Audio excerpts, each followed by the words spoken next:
going to start, guys. It's on the state, it's on the local, it's on the white. Where do you think we're going? The A one. The following is the agenda for the regular Borough Council meeting of the Borough of Compton Lakes, Mayor and Council of the Municipal Corporation of the County of Essex. The meeting will begin at 7:30 p.m. on August 14, 2024, in the Municipal Building, 25 Lawrence Avenue, Compton Lakes. Consistent with the Open Public Meetings Act, the meeting will be open for public comments that shall be in accordance with the terms and conditions of the Borough Municipal Code and bylaws. Please stand for a flag salute. Pledge allegiance To the flag of the United States of America and to the republic for which it stands, one nation, under God, indivisible, with liberty and justice for all. Please remain standing for a moment of silence for Jerry McMinn, who was an employee of our ambulance squad for many years, which we'll discuss.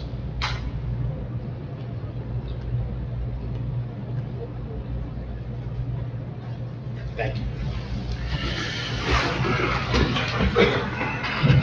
In performance of the Open Public Meeting Law, Public Law 1975, Chapter 231, adequate notice of this meeting setting forth the time, date, place, and purpose of this regular meeting through notice posted on the bulletin board in the municipal building, mailed to all, requested and paid for same, and published in the Suburban Trends. Roll call, please. Mayor Sarah. Here.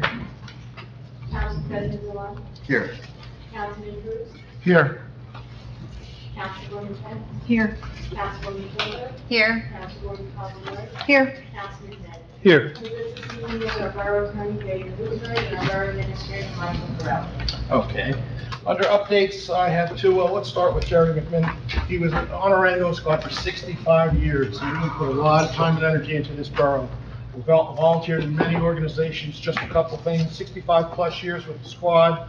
He delivered 13 babies for people who grew up in town. He owned a milk barn for many years, you know, a famous place here. He's a well-respected gentleman, and we're gonna miss him greatly in his passing, so just keep him in our thoughts. The other news I have is our CRS rating is a class 5 again, which is great news. It gives us up to a 25% discount. But the even better news is we're only 163 points away from a class 4, which is great. I mean, that's really an accomplishment from the borough, and I have to thank these people who put a lot of time and energy into this. Lauren and the Facebook members, Al Evangelista, Sal from our building department, Dan from the DPW, Kathy and Liz. They spend a lot of time. It's a paper's this thick of how much time they put into that. Colliers and all our mapping. And we have to prove this. If you don't have the discount, you have to ask for it with your insurance company for the 25% discount. Some insurance companies will not just put it on your policy, so you do have to ask for it. So thank you, Liz, for all the hard work. It's good news. Class 4, and you might know better. There's not a lot of class 4s, right? No, I don't think so. Yeah, there's very few class 4s. So And they can come to the clerk's office to get the letter. I have a copy of the letter. okay, so for their if you need a insurance letter company. to prove to your insurance company, we have a copy here. You can come pick it up from the clerk. Okay, with that, I have a motion to open the meeting for public comments. So moved. Council President Blind. Second. Councilman Cruz, all in favor? Aye. Against? Anyone from the public like to address? Please step up.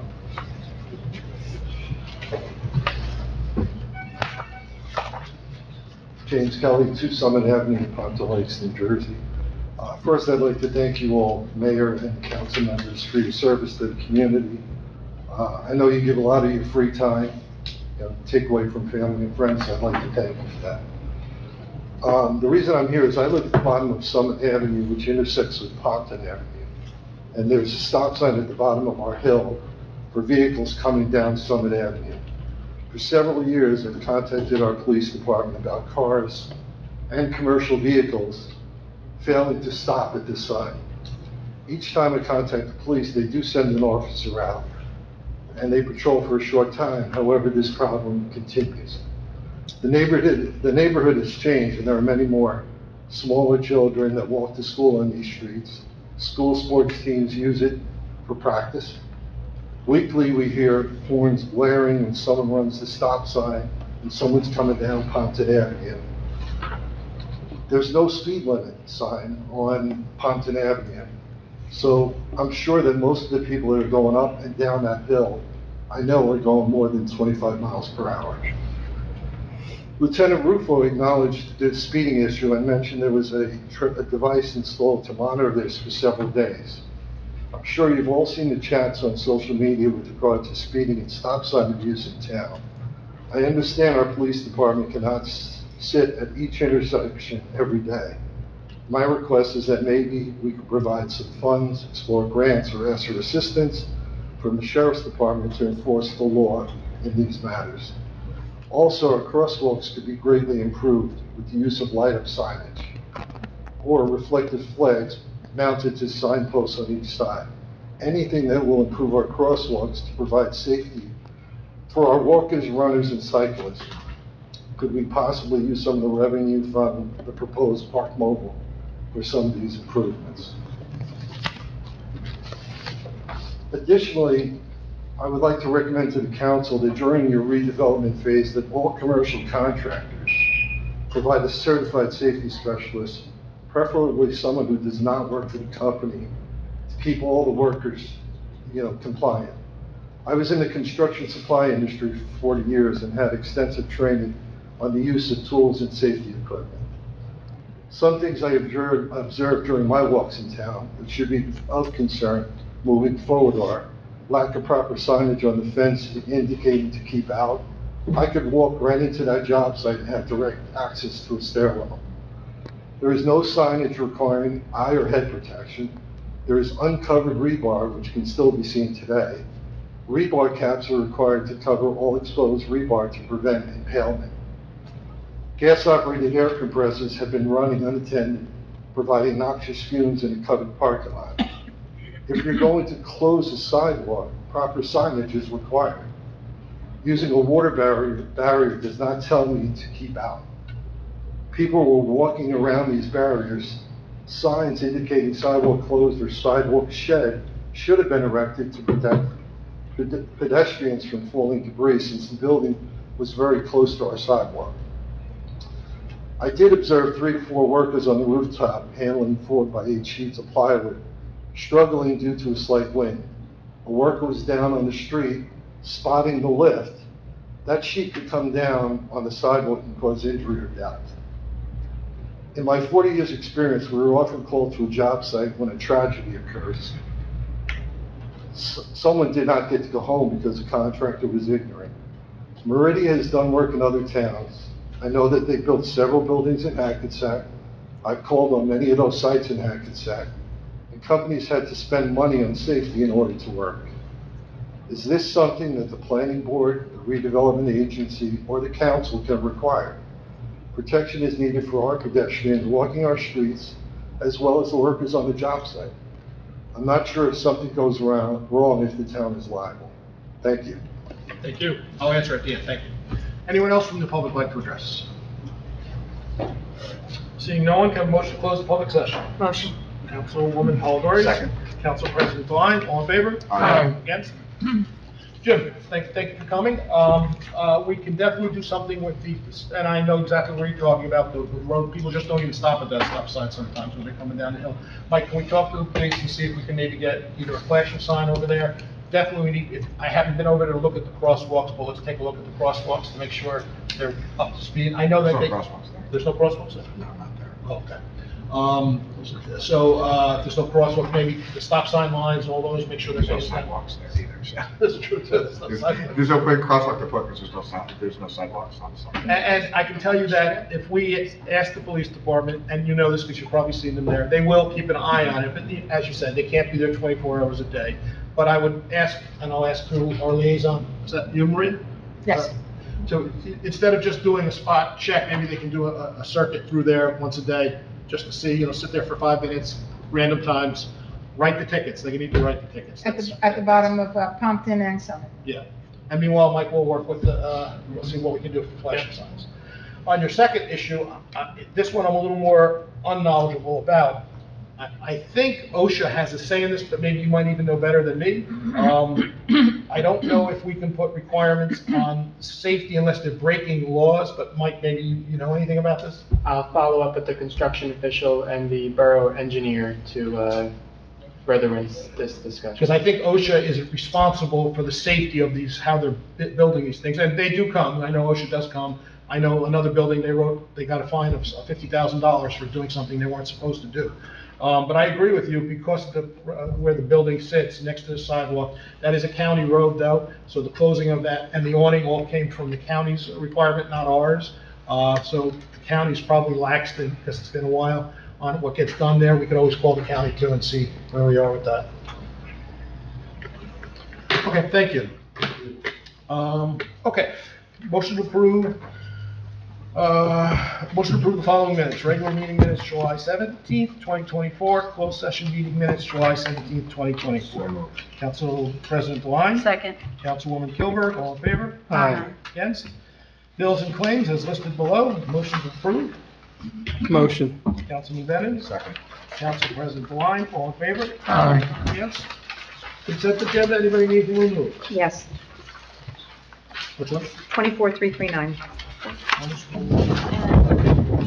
Can I, and I'm sorry. 24339. 24302 and 24303? First two? Any others?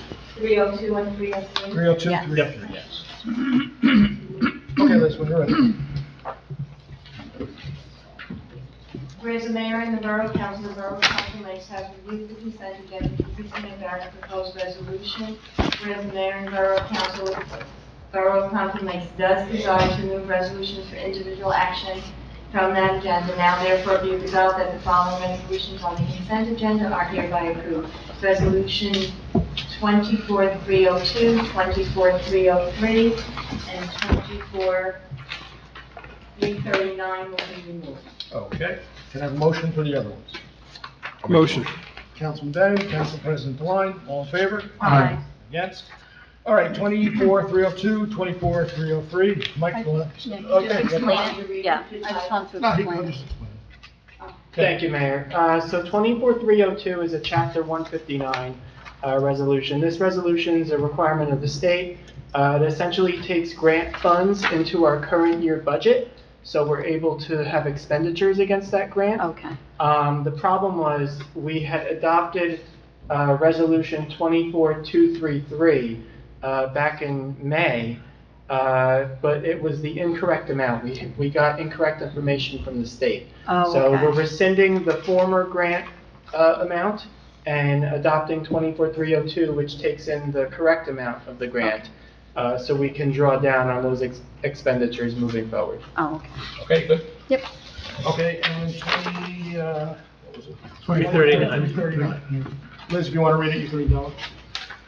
Award contract to GNK Services LLC for the snagging, reprocessing, and removal upon request for the One-Tooth Quantum and Ramapo rivers. Question? Yes, have we heard back from the DEP yet regarding the notice of violation that we were potentially going to receive for the area behind the hardware store on town property? We have not. I'm told it could take up to 6 to 9 months to hear back from the DEP. However, we've been working with the borough engineer, and we should have a restoration plan to the governing body for the next council meeting sometime in September to discuss restoring the property behind the hardware store back to its original state to maybe get out of some potential fines. Okay, so we're putting a restoration plan in place to redo work that had been done that will potentially incur a violation through the DEP. And this was the contractor, wasn't it? I wasn't here at the time, I'm not sure. So it was, because we approved the resolution to allow that work. So I have some confusion as to why, if we are already facing a potential violation for a contractor that did work that should not have been done, that will incur cost and extra expense to the borough, why would we continue to, I'd like to pull that until we have some further information. Why would we continue to hire the same person that already created a violation that we're not financially responsible for? Because he has a history of working with our borough engineer on the river restoration project dating back to 2015, 2016. And I think there's been other fines we've had to pay for work that was done before also. Right. I can tell you, if you go to maybe a larger project or bid it out to another firm, it's going to be astronomically more expensive.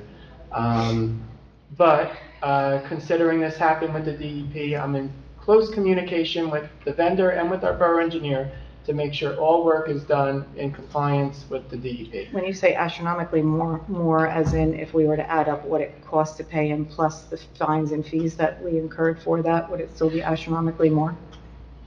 I don't know the specifics, but we can look into that further. The bottom line is that the contract with DMK has expired. That was adopted last May by this governing body, and we do have work that we need to continue. And then over 17.5, we don't have to go out to bid on that? If it's over 17,500, you don't need a resolution. You can do it sporadically as the work happens. But considering it's over the pay-to-play threshold, a political contribution disclosure threshold of 17.5, you need a resolution considering it's a professional service that he's providing us. Question, who at the borough is responsible for the oversight on DMK? Or a professional, or another professional? Administration in coordination with the borough engineer for this type of project, right? If it was a different type of professional service, Okay. you may have a different. So for the newer council people, we've used DFK for a very long time. He lives in town here. Other towns are using him because of his price spot. He does very good work. Yes, he does make some mistakes when he does his work, just like any other person working in the river would do if make mistakes. Well, we don't know that for sure. Well, I won't say that. That's not No, saying. and there was actually, I was talking, please let me finish. sure, and then something else. So the idea that we're gonna pull a contract, we need to do work in these rivers now before the flood time comes in. If we stall this in any way, we could put our residents in danger. Absolutely. So in regards to oversight, there were claims made by residents that the work was going on and that it was in fact in violation, and the oversight at that time responded that they checked on it and everything was fine. And not even a full year later, we received notification that in fact it wasn't, and now the borough is financially responsible for fixing that mistake. So So I think we're in agreement, DMK just needs to be watched a little bit closely. Yes, and I just want to add the potential fines or violations that may be coming from the DEP. We don't know that for sure, right? Because we're working on a restoration plan. It really involved 5 block and lots, and 4 of those are private property. That's correct. So regardless of what any vendor does on that property, that's up to the private property owner to manage their property. The one parcel that is ours, we're working very closely with the borough engineer to fix. who's responsible for the cost of the restoration plan for implementing that? The borough is for our property. The private property would be on the private property owner. It's not our property. They're gonna get notices from Yeah. websites. Okay, let's do a roll call on that one, please. 24,339. Did we vote on the first two? No, I'll do the next. Councilman Cruz, Yes. Councilman Deline, Yes. Councilman McKinn, Yes. Councilwoman Kilburg, Yes. Councilwoman Polidori, Yes, on the condition that he's monitored. Councilman Bang, Yes. Okay, and then we'll do the first two, 302 and 3. Yeah. Can I have a motion? So moved. Council President Klein, Second. Councilwoman Kilburg, all in favor? Aye. Against? Okay. Ordinances, Liz, when you're ready. Ordinance will be presented for second reading and final adoption on September 11th. An ordinance amending Chapter 10 of the revised general ordinances of the Borough of Pompton Lakes and conferring owner responsibility for the prevention of injury to person or property by dog. Motion to approve ordinance 24-32 for introduction. So moved. Who's that? Councilwoman Polidori, Council President Klein, all in favor? Aye. Against? Roll call, please. Councilman Cruz, Yes. Councilman Deline, Yes. Councilwoman Kenny, Yes. Councilwoman Kilburg, Yes. Councilwoman Polidori, Yes. Councilman Bang. Yes. Ordinance 2433, an ordinance amending Chapter 6 of the revised general ordinances of the Borough of Pompton Lakes, alcohol beverage control. Motion to approve ordinance 24-33 for introduction. So moved. Councilwoman Kilburg. Second. Council President Deline, all in favor, roll call. Yeah, no, that's. Councilman Cruz, Yes. Councilman Dewan, Yes. Councilwoman Ken, Yes. Councilwoman Butler, Yes. Councilwoman Polidori, Yes. Councilman Finn. Yes. Ordinance 2434, an ordinance amending and supplementing the salary ranges of the employees of the Borough of Compton Lakes. Motion to approve ordinance 24-34 for introduction. So moved. Council President Devine, Second. Councilman Bennett. Roll call, please. Councilman Cruz, Yes. Councilman Dewan, Yes. Councilwoman Ken, Yes. Councilwoman Taylor, Yes. Councilwoman Polidori, Yes. Councilman Finn. Yes. Ordinance 2435, an ordinance amending Chapter 7 revised general ordinances of the Borough of Compton Lakes and establishing fees and procedures for metered mobile parking. Motion to approve ordinance 24-35 for introduction. Motion. Councilwoman Polidori, Second. Councilwoman Kilberg, all in favor? I'm sorry, roll call. Councilman Cruz, Yes. Councilman Dewan, Yes. Councilwoman Ken, Yes. Councilwoman Butler, Yes. Councilwoman Polidori, Yes. Councilman Finn. Yes. Ordinance for second reading and adoption, these ordinances have been advertised and posted on the municipal bulletin board. Ordinance 2431, an ordinance authorizing purchase of radios for the first aid squad for the Borough of Compton Lakes and appropriating $10,000 therefore through the capital improvement fund of the borough. Motion to open the meeting for public comments on ordinance 24-31. Motion. Councilwoman Polidori, Second. Councilwoman Kent, all in favor? Aye. Against? Anyone from the public like to address this motion? Seeing no one, motion to close the meeting for public comments on ordinance 24-31. So moved. Second. Council President Klein, Councilman Cruz, all in favor? Aye. Against? Motion to approve ordinance 24-31 for final adoption. So moved. Council President Klein, Second. Councilwoman Kilberg, roll call, please.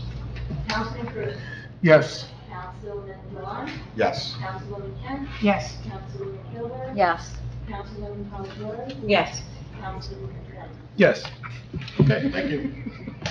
Okay, under my report, I spoke with the kids in camp now a month ago. A lot of great questions, a lot of concerns about swimming pools and skate parks, things we'd like to try to address for them, but they seem to really, really want a swimming pool, I can tell you that. But it was always fun talking with them. I gotta tell you, a very well-behaved group of kids from kindergarten all the way up to 8th grade. I had no real issues.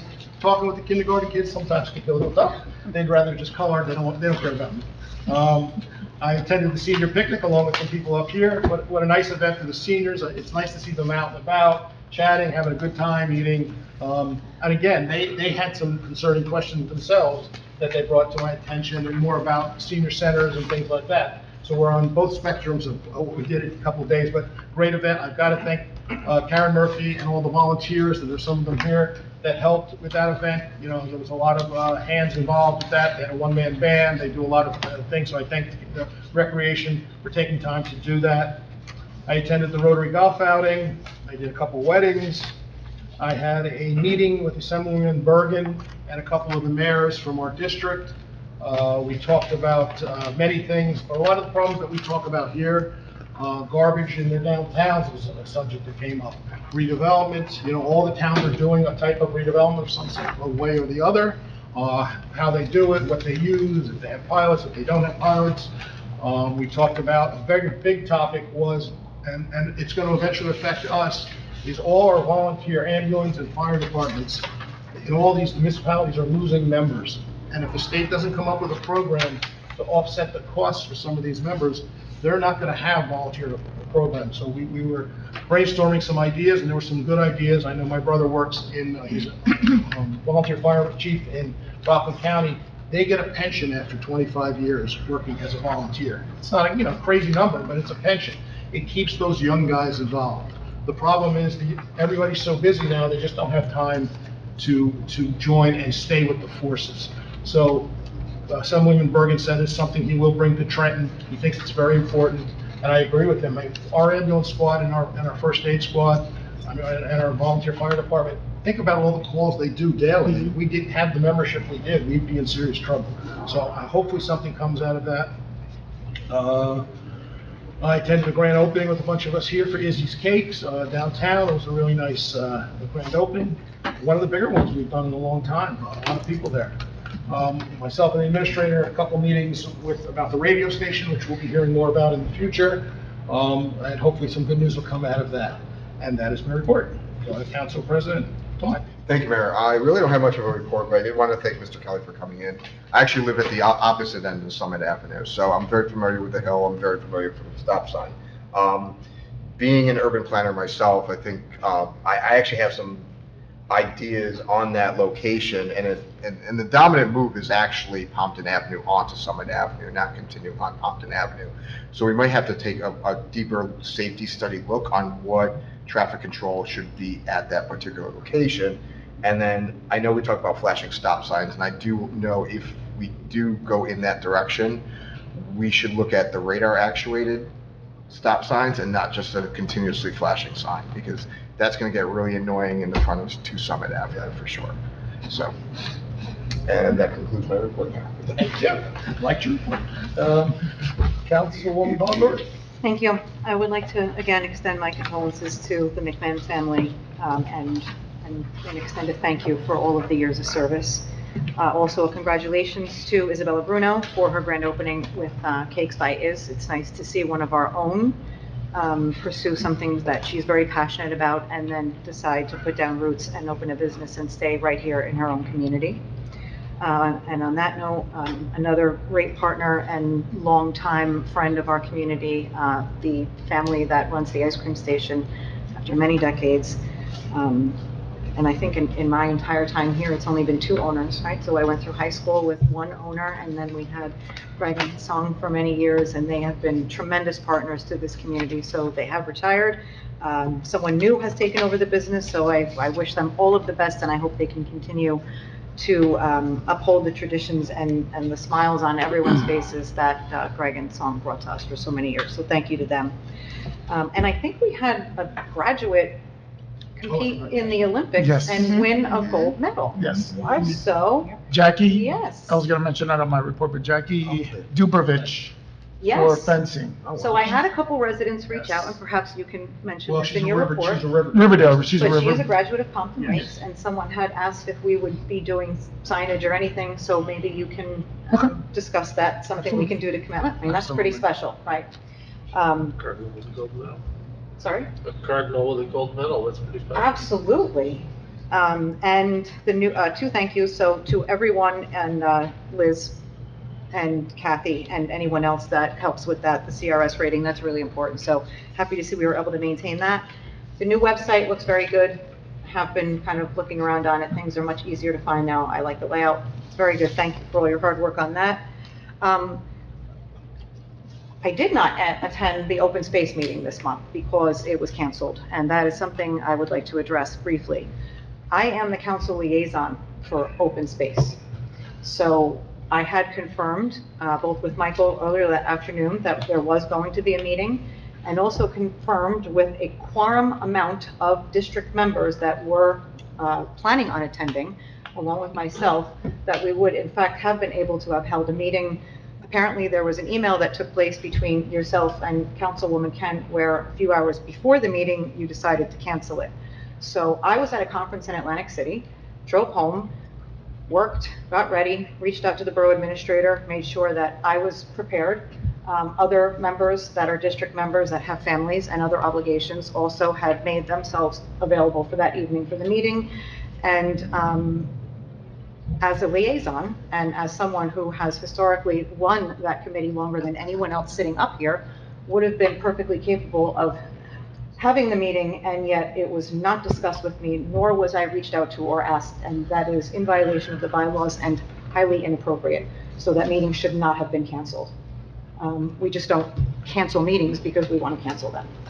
So I received a call from the person who runs the meeting and said they did not have a quorum. And I said, if they don't have a quorum, there's no reason to have a meeting. And So I don't know anything. I don't go to the meetings. I don't know who keeps track of the quorum. I don't know. I was told there was. so I'm going to finish my report. When I ran the meeting last year, you insisted on attending every meeting so that I was incapable of running it. Now, this year, you disallowed me from being your alternate, not the liaison, but the alternate, which I am the liaison. And I confirmed with members of the district that there was in fact a quorum who were not consulted with, and I have it in emails and texts, they were not asked. So if there was speculation as to whether or not there would have been a quorum, it was not confirmed. It was just, I wouldn't do it, I don't do it, it would be the secretary. well, the email that we received was that you were consulted with, and upon your advice and guidance, the decision was to cancel the meeting. That's not true. I saw the email, we all saw the email. I received a call from council. All right, so I'm not going to go back and forth. The meeting should never have been canceled. And in fact, if there was a question as to quorum, I should have at least been contacted because I am the liaison. So we'll leave that at that. It was a mistake and we don't do that to people, right? And it actually was openly discussed at the last meeting that whether or not there is a quorum, meetings should not be canceled. At the very least, we should maintain discussion. So that was a complete 180 and the meeting was just canceled. And, you know, it's a disruption to other people's lives that do put time into making sure they're available on that night. On that note, I also spent, we had a very big bill list today. I just had a couple questions and some follow-ups. Earlier this year, we reviewed the resolution for the shared service agreement for Bloomingdale for the way that we would handle invoicing going forward for repairs and parts. I did happen to notice, and maybe just because there were so many bills this month, I counted probably about 8 different vendors for auto parts and repairs. I'll give you a few. Standard Springs, Route 23, Sanitation and Repair, Auto Part, 002, Auto Source, Custom, it's not Bondage, Bandag, and Hudson County Motors. So I guess my question is, with so many vendors in 1 month, are we following a new tracking mechanism? Are the invoices going through Bloomingdale now? From my understanding, they are, and specialized items have to be ordered on their own through the Borough of Pompton Lakes. But I will follow up with the superintendent tomorrow to, you know, discuss further. Yeah, I feel like we're right back to where we Yeah. were when it was a mess in the beginning of the year. And I guess we've purchased some new equipment, heavy equipment for DPW, and there were a substantial list of repair expenses incurred there. I guess that heavy equipment is held outside of the shared service agreement? Yes. So that's going to Yeah. be a separate expense going Yep. forward? Okay.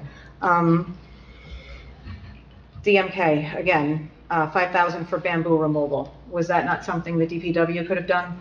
It's not. So this was bamboo removal near the Stiles Park, and there will be further bamboo removal at the Lincoln Ave trailhead to the Morris Canal Greenway. It's extremely invasive, and the DPW doesn't have the necessary equipment to properly remove it. It has a very shallow root system. It requires scraping, and in coordination with the borough engineer, we needed to make sure that he didn't go deep enough that it triggered any violations with soil disturbance. So he had some sort of specialized equipment that he could use to remove it. It's a property maintenance issue. It's encroaching on private property. So we really just felt we need to get it under control. And I don't know that we foresee much more bamboo issues. It seems to be, you know, clusters here and there. So we're trying to manage that and kick it all out of town. And get it So it out. was 5,000 for an area that, by Stiles Park, is a small patch, right? And I know where most of them are, and I'm familiar with what the issue with the bamboo is. That's just one area, and there is properties over there, so I can understand that. But the Morris Canal Greenway and the area by the other park are not touching any properties. And the legislation that came out, the resolution we passed, is no further planting. It didn't require removal, and not for that species, if I'm correct. So is there a reason why we're not just letting the trailhead, I mean, it's bamboo in the middle of nowhere, why do we have to pay to pull that out? Well, it's encroaching onto the JCP&L power lines. I reached out to JCP&L last week and confirmed that they would trim it, but it'll just grow right back. And, you know, it is our property, so we felt that let's just remove it and be done with it. Otherwise, we'll having to be contacting JCP&L on an annual, if not multiple times a year, to trim it, to maintain the power line. So we're spot removing. The first patch was small, it was 5,000. Do you have an idea as to what we're looking at for a total if we're going to remove, and then separately invoice all of this? Yeah, I only have one other quote, and it's below that, I believe. But I'll follow up with the governing body to to provide you with our plan moving forward Okay. on that. And then I did see the first billing come through for Phoenix, which I'm super happy to have on board with us, but I noticed they're charging $650 per. They looked at 3 different pilots. What, at this point, are they reviewing? Are they reviewing to make sure that payments are up to date and current? Yeah. Is that the fee for each review that they do? Yep, well, it's a fee for the billing, so that they bill quarterly to the pilot developers and to the Okay. property owners. Some elect to pay once a year, some elect to pay quarterly, some elect to pay monthly, but they really are monitoring to make sure that we're receiving our payments. And the payment calculation is very complex. It's out of the scope of all the professionals here, so we really Absolutely. do need their assistance.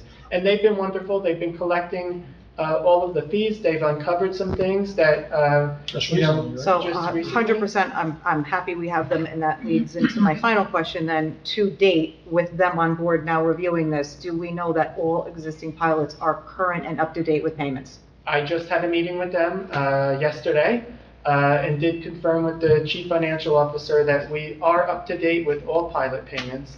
There was one project we're working through to get them, online and situated within the Lidl? billing. Was that the facility by Lidl? Yes. They have they paid anything to We're date? working with them to make sure that they're up to current bill. So they have not then? They have, but we don't believe they're current. Okay. But again, we transitioned to this company. We're trying to work out all the kinks and make sure we're headed in the right direction. So we think they're doing a great job, and we don't anticipate any issues moving forward. I agree. I was really happy to see that. And just to add, they have all of the adopted financial agreements from all of the ongoing projects, right? So it's Meridia and whatever, Compton 5 Associates. So they're anticipating more coming online, which is good. You know, it provides accountability to us and to them that we both know that there's more coming, which is good. Okay, so then we can expect that, I guess, the billing schedule will be different for other work that they do in regards to future pilots when they actually step in from the inception, like beginning review and, okay. Yeah, it's a flat rate per quarter per project of $690, only for billing. It Okay. doesn't involve any, implementation is included in that $690. So getting the pilot bill online is included, so there's no extra charge. Okay, perfect, thank you. Yeah. Thank you very much. That's my report. Thank you. Thank you. Before Councilman Bennett, I forgot to mention a National Night Out, which is a huge success. I got to thank everybody involved. All our employees come down and work the event. It was a nice day. There was a rain day, so we had to go the second day, and we still had a great turnout. We even got News 12 down there, which is great to see. They did a nice interview with myself and some other people. And, they had a lot of places they could have picked, and they came to Pompton Lakes. That says a lot. So I want to thank everybody involved with that, police, fire, first aid, all our town employees, the DPW, they all did a great job in making that happen. Councilman Bennett. Thank you, Mayor. I'd like to offer my condolences to the friends and family of Jerry McMinn. Thank you for your service to our community. I'd like to echo the mayor's thanks to the Pompton Lakes Police Department and all involved for another successful National Night Out. We had to postpone it one day due to the rain, and it was a good call because we had just enough rain before, and then there was a nice pause, and then it started to pick up again towards the end of the event. So it worked out just fine. Thank you. That's my report. Thank you. Councilman Bennett? Oh, no, Councilman Cruz. Thank you, Mayor. Yeah, I attended the Board of Education meeting yesterday. During that meeting, the Director of Curriculum presented the report for the NJ, GPA, DLM, and Access results. I'm just going to briefly go over what they are and some of the notable achievements, which are amazing. So I'm going to start off with NJ GPA overview. So the statute requires a state graduation proficiency assessment to be administered to all grade 11 students. NJ GPA is designed to measure the extent to which students are graduation ready in English language arts and mathematics. Now if I can get to the right page here. Now for dynamic learning map, which is DLM. The DLM alternate assessment system is a technology-based assessment system designed for students with the most significant cognitive disabilities. The assessment was delivered in grades 3 through 8, and the access is exactly the same. Now, for the notable achievements here, just so you know, in 2023, when they first had this assessment performed, Pompton Lakes, on a percentage of average of the state, the number was 88. State average was 80.5. For 2024, we were 88.3, and the state was 81.6. So clearly, we're going in the right direction. The curriculum and the teaching staff are doing an amazing job with all our students, and they're improving in this test scores every year. So the NJ GPA, the district continues to outperform the state average in both ELA and mathematics, that's English Language Arts and Literature, for graduation readiness. Access 2.0, 8 students exited the ESL high intensity program, and DLM, 1 student tested above learning target in ELA, which is fantastic for the students, fantastic for the district. Again, we seem to be outperforming in most of our standardized testing throughout the year. Next, I do want to bring up Lenox Elementary School. So Lenox Elementary School suffered some interior water damage to the tune of $800,000. Okay, so right now, the contractor is responsible, obviously, for everything, and they're currently working on getting the school ready for the start of the school year, but it is a lot of work. We're talking about floors 1 through 3, the rugs, the windows, the drop ceiling, everything. Electrical work has to be done. Actually, National Night Out, I went to Lenox to see the damage, and it was just horrible. Needless to say, they're working diligently to get it done, get the school ready come September, so hopefully they'll have that done. And lastly, just to speak to our gold medal winner, Riverdale native. So it's Jackie Dobrovich. I hope I pronounced her name correctly. She's on the U.S. Women's Foil team. I did not know foil is fencing. Okay, so you learn something new every day. This is the first gold medal in 64 years. Wow, it's crazy. Okay, so it's a huge account. They won against Italy, 45-39. So it would be actually kind of nice to do something to recognize her. Obviously, having a town native, obviously, and the gold medal is pretty awesome. So hopefully we can come up with something like that. And I don't know if she actually still lives in Riverdale. Maybe the family does, but I figure we can find out. And definitely have her come to a council meeting, and then we go work. And that'll do for my council reports. Yeah, we'll talk to the mayor of Riverdale, and, I don't want to put up a sign, home of an Olympian, and he's putting up a sign, home of an Olympian. That won't really work. But we definitely should give it to the school. Should do, maybe the high Maybe the school board- should Yeah, do. maybe the board, maybe Yeah, somebody should I be. think maybe- I think we should bring her to a council meeting regardless. Or at least the sign on the library, Yeah. KLH You grad. could do that, yeah, so we Right. could definitely do that. So maybe we'll reach out, Mike, when we do that. Councilwoman Kent. Thank you, Mayor.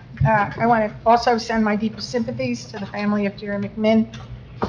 65 years is a long time to volunteer on the first aid squad. God bless him, and rest in peace, Jerry. I attended the Cakes Bite is ribbon cutting.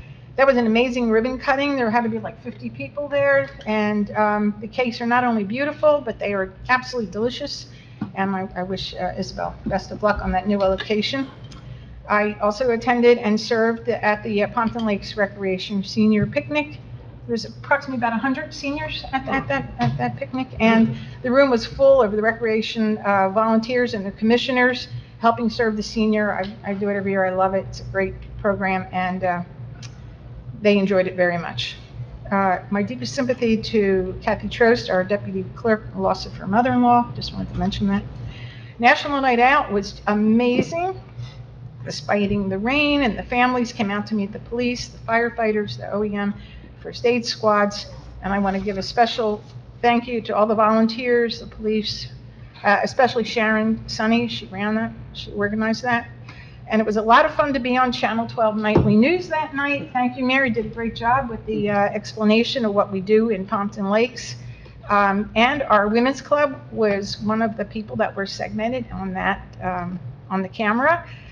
We actually wrangled over the cameraman with a glow stick. So he put that glow stick on, and we said, well, we'll give you a glow stick if you put us on TV, and that seemed to work. Not much. It doesn't take much, just a simple request.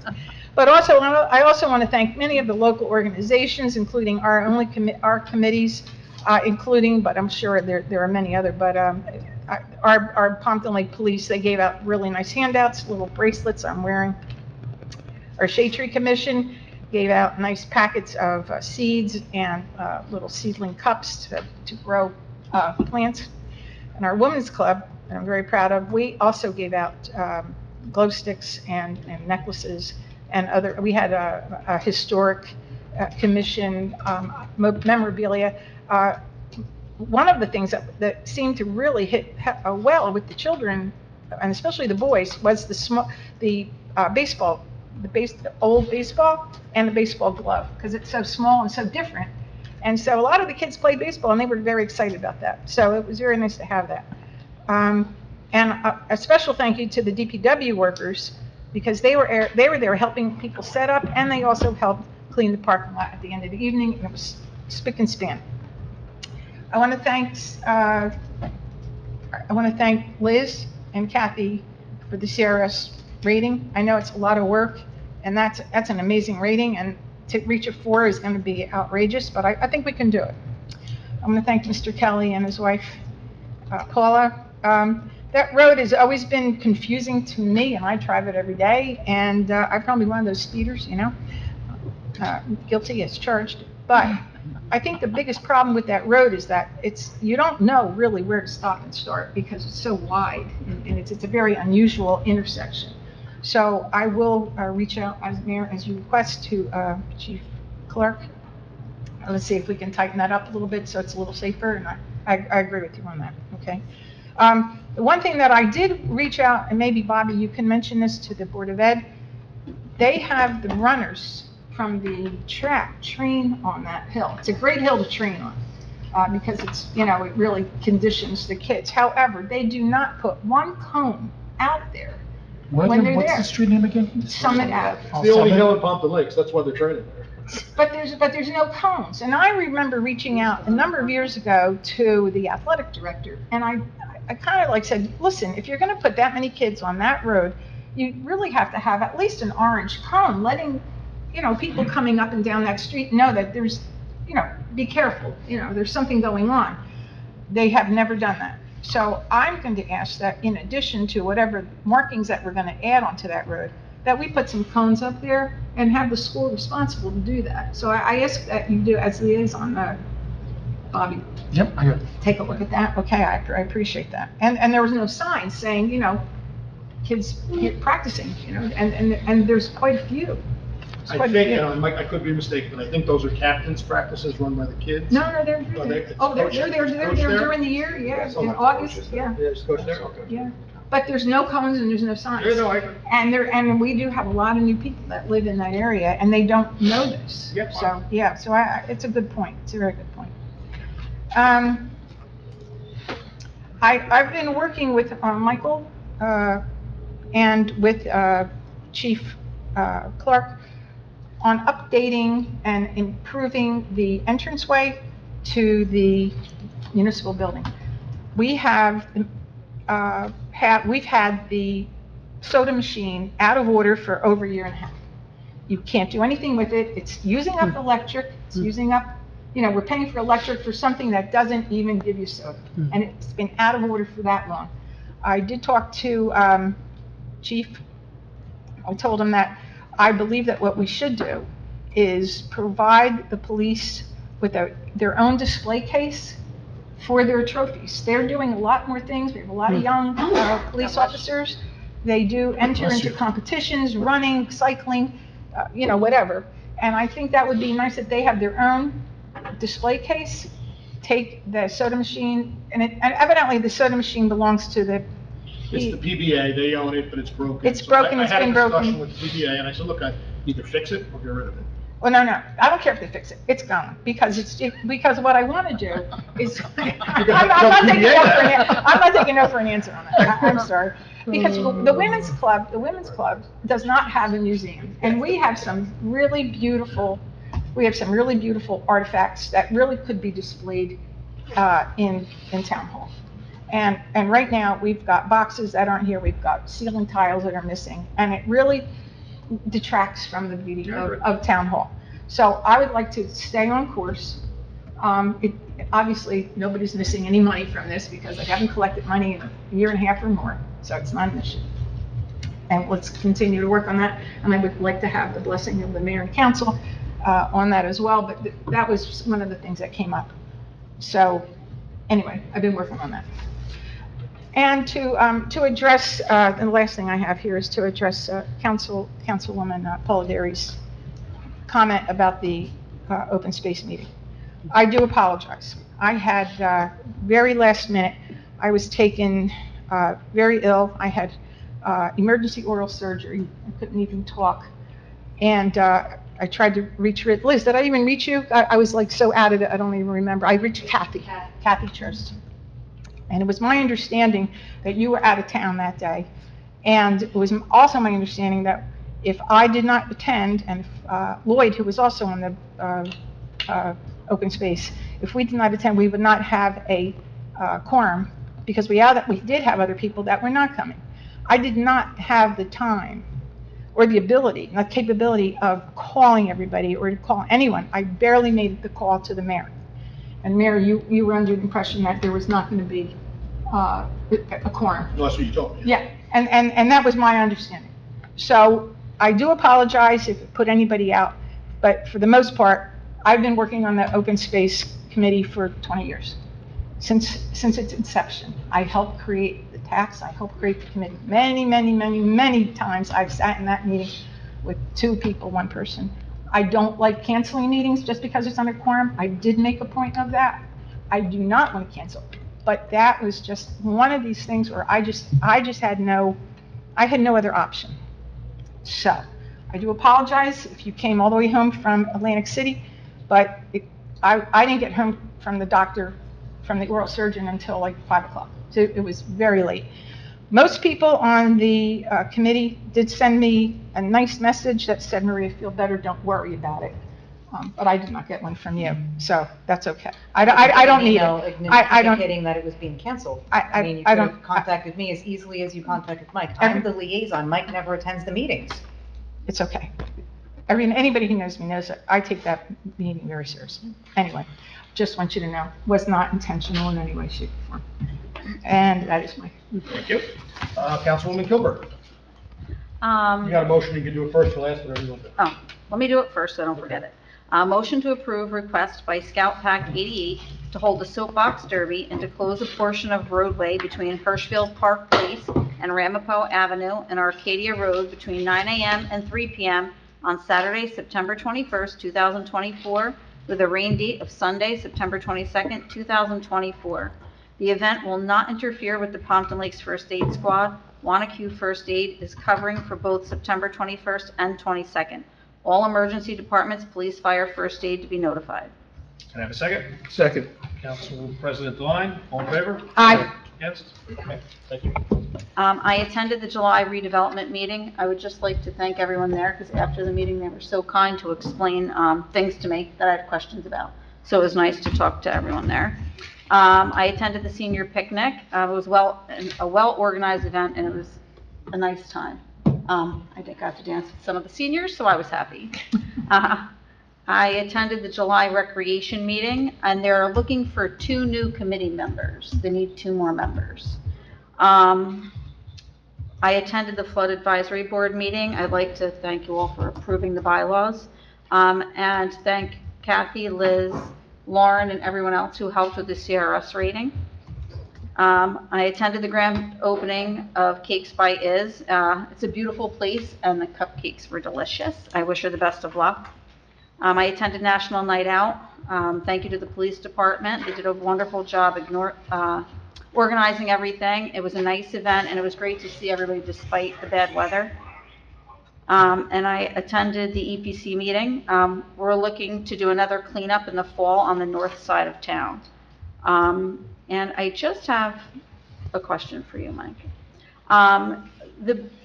We paid a bill for DHMAS, the teacher stipend. Can you tell me what that's for?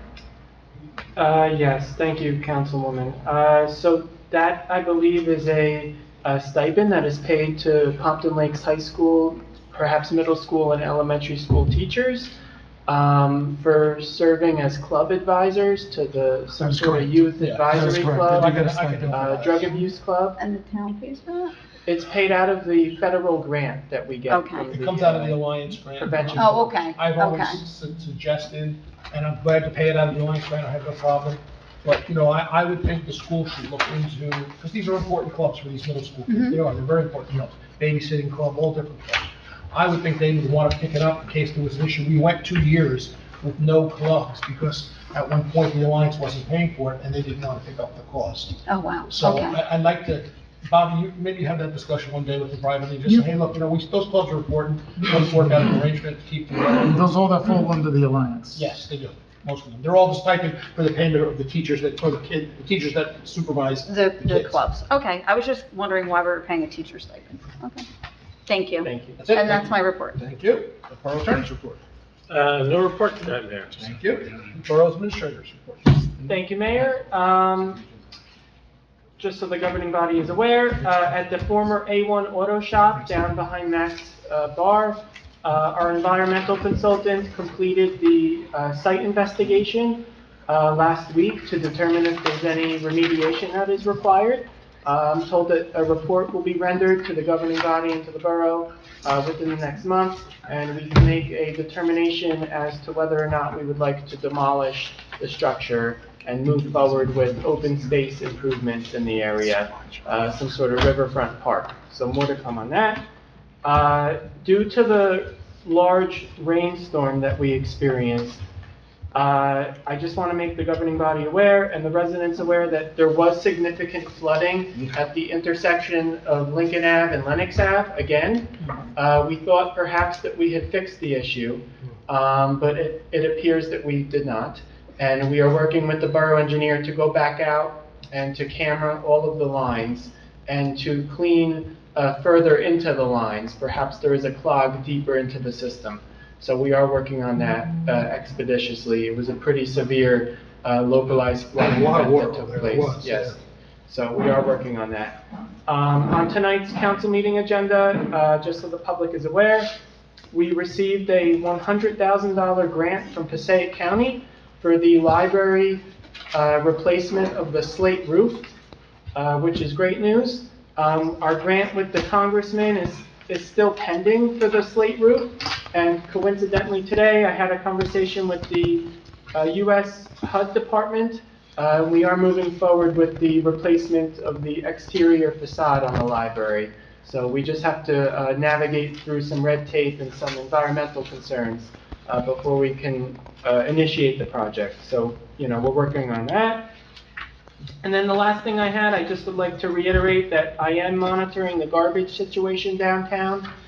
Within the last week, we've probably issued 10 to 12 notices of violations to property owners. We are taking it very seriously.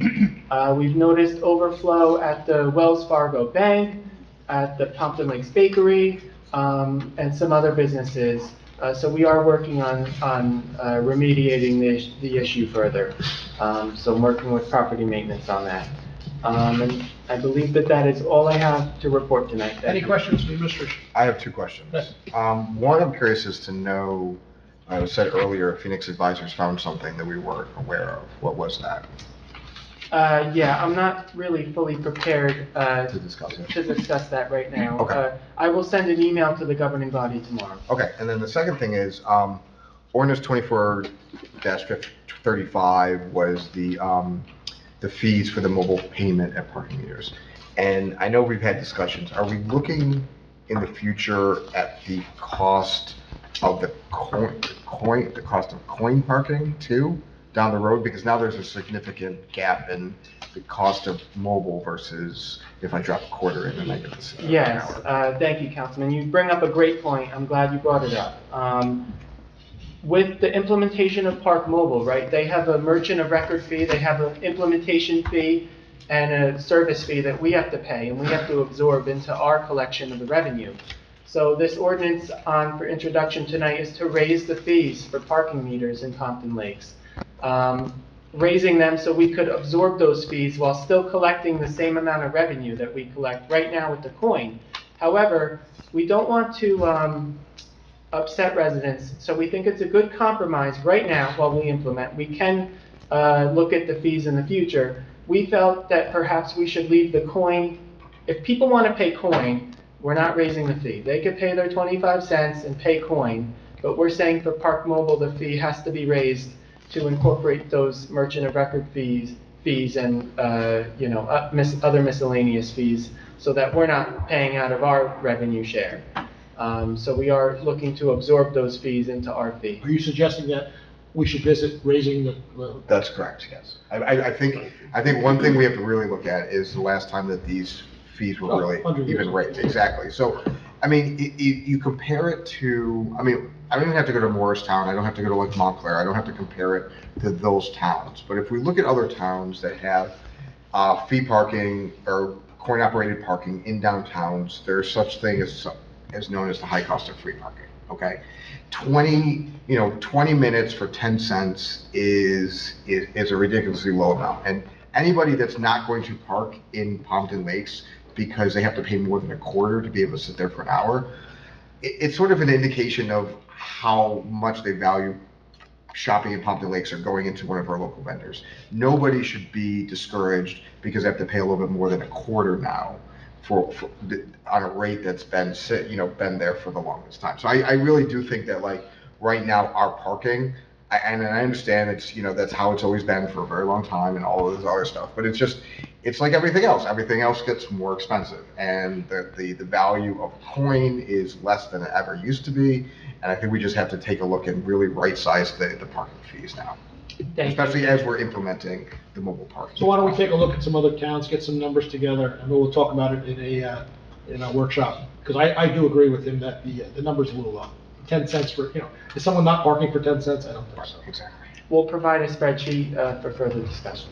Okay, great. Any other questions? No? Okay. Workshop. Thank you, Mayor. I will start and hand it off to the Borough Attorney. We received a letter from the Borough of Montvale in Bergen County with the rollout and, implementation of the new affordable housing requirements in New Jersey. This Borough of Montvale has taken the lead in recruiting municipalities to join them on a federal lawsuit against the state of New Jersey to hold those towns that are not categorized in the affordable housing requirements, to hold them accountable and to make them pay their fair share of affordable housing obligations. So this Borough of Montvale is looking for both our commitment and our financial commitment to join them in on this lawsuit.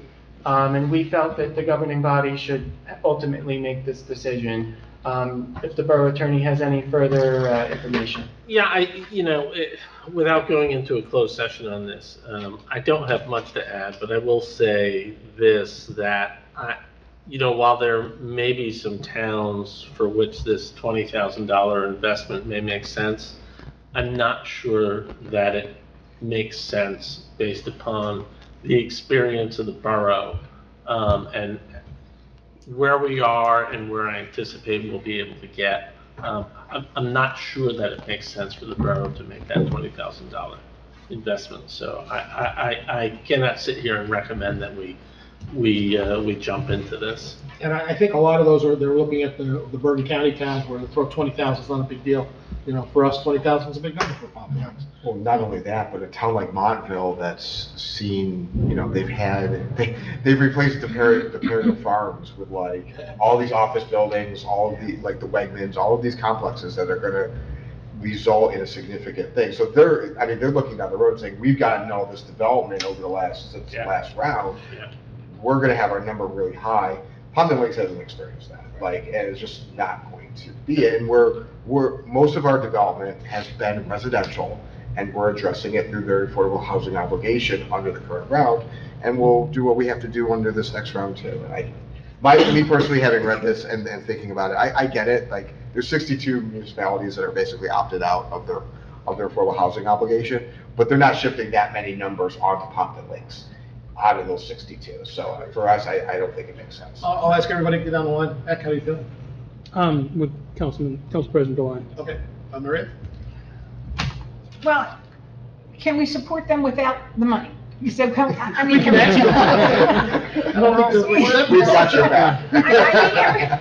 Can we make a Not mutual resolution, and we agree, you should bear your fair share of this affordable housing just like everybody else has. I don't like affordable housing when they tell me you're gonna have to, fill in the swamp so that you can fill in, you can build, 10 units of your affordable. No, I'm against that, absolutely against that, and that's what they do. So can we do that without giving them, I'm gonna ask the the attorney. $20,000 is that, we can't do that. That we can't. They're Cover not their legal legal for this fees. service. Oh, okay. They're Then I'm- looking Yes, for they want legal legal fees. They want money, they want money, okay. But I do support their efforts, I want that on Janet? record. I'm going to take the advice of the attorney, no. We heard from her, Bobby? Same. Oh, no, I'm gonna take the advice of the attorney, but I do have a question about Sure, okay. affordable housing. So our affordable housing number, so we were given a certain number, so when we build, we have to have a percentage of those units for affordable housing. But the number itself, if we never build another thing, Still have to build. so you're saying we have to build housing just for affordables? Not necessarily. Well, I think that's what There's you're a saying by number. saying we have to build it Okay, anyway, so Eric I'm can explain his confused. point. Go ahead. Yeah, I'm confused. We have to have a mechanism to build affordable housing. So we have to have, it's a realistic ability for, most developers come in like Capo Dagli or Avalon Bay or any of these other things. They come in and they're known as inclusionary developers, okay? So typical share is, although this is obviously different on the new grounds, which I'm not super familiar with, but it used to be 15% of every rental, or of all rental units had to be dedicated for affordable housing. 20% for home sales. Okay, so then you say, okay, well, Capo Dagli's 216 units, or whatever the number ends up being, 10% of that, which is kind of what we whittled it down, and then further down to 7%. If 21 units are affordable housing, that gets us closer to a bigger number based on the size of the thing.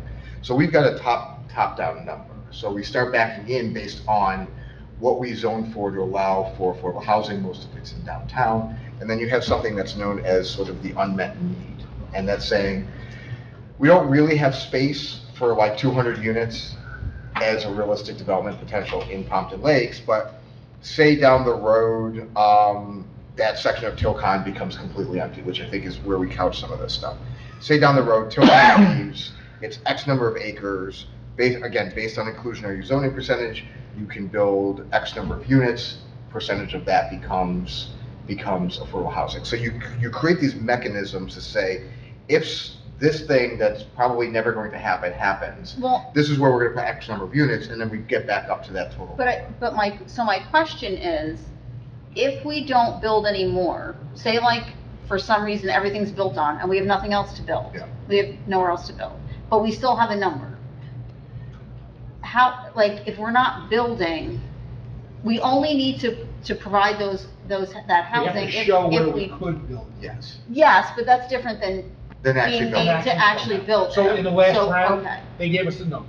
We're not even close to that number. Okay. But it shows on paper where we can build those units. Yes. Okay? But Some that's not towns put it in realistic. cemeteries, cemeteries. Yeah, well, It's that's what I'm always the saying. It's joke. not It's not realistic. realistic. There's Okay. also a mechanism that you can buy out a number with a cash amount that goes into a special fund to refurb for houses. And I think our number is it 90,000? I don't remember. It's 90,000 you can buy out. But let me just tell the whole council, we almost had a signed agreement, which was a very good agreement. When you talk to the other mayors in other towns, it's a great agreement. Then COVID hit and things happened and they never signed the agreement. So we don't have a signed agreement from last round, which they're still deciding what happens if you don't have a signed agreement. So we gotta wait till the Fair Housing comes up with a suggestion of what we're supposed to do. But they're gonna come up with a number that we're supposed to have. Okay, but if, I guess so what I'm saying is if we don't build, we don't have to build just to provide that No. number. Okay, no, that's what I thought. All Okay. right, so Mike, you got your, Thank you. okay. Okay, well, a motion to open the meeting for public comments. So moved. Council President Klein. Second. Councilwoman Kilburg, all in favor? Aye. Against, anyone from the public like to address? Seeing no one, can I have a motion to close the public session? So moved. Second. Councilwoman Polidori, Council President Klein, all in favor? Aye. Against? Approach the floor, anybody approach the floor? No, motion to adjourn to closed session. So moved. Council President Klein, Second. Councilman Bennett, all in favor? Aye. Again, thank you everyone for coming. We have to go into closed session now, unfortunately. In closed session, we discussed negotiations and, I guess just negotiation. Motion to adjourn. So moved. Council President Klein, Councilman Cruz, all in favor? Aye. Against, thank you.